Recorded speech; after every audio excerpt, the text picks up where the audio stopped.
Hello everyone, আসসালামু আলাইকুম। Welcome back to my channel. আজকে নতুন আরেকটি ভর্তার রেসিপি নিয়ে চলে আসলাম, আলু ভর্তার রেসিপি। ভর্তা বানাতে যে উপকরণগুলো লাগবে তা হলো আগে থেকে সিদ্ধ করা আলু, তারপর ধনিয়া পাতা, কাঁচামরিচ, শুকনো মরিচ ও পেঁয়াজ। শুকনো মরিচগুলোতে কিছু লবণ দিয়ে ভালো মতো মরিচগুলো ভেঙে নিতে হবে। মরিচগুলো যখন ভাঙা হয়ে যাবে তখন পেঁয়াজ কুচির সাথে ভালো মতো মেখে নিতে হবে।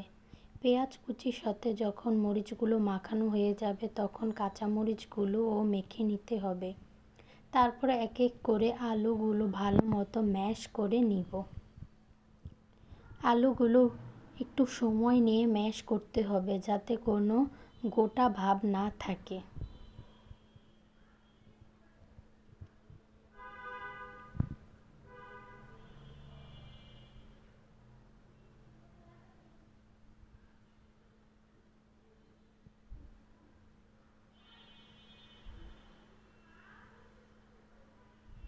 আলুগুলো যখন ভালো মতো ম্যাশ করা হয়ে যাবে তখন ধনিয়া পাতা দিয়ে ভালো মতো আরও কিছুক্ষণ মেখে নিব।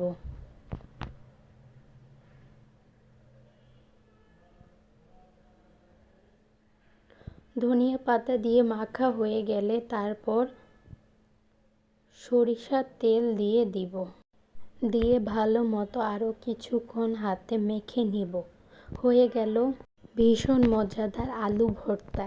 এক প্লেট গরম ভাতের সাথে আলু ভর্তা হলে আর কিছুই লাগে না। আজকের ভিডিওটি দেখার জন্য সবাইকে ধন্যবাদ। ভিডিওর কোনো অংশ যদি আপনাদের কাছে ভালো লেগে থাকে অবশ্যই আমার চ্যানেলটিকে সাবস্ক্রাইব করে দেবেন। আল্লাহ হাফেজ।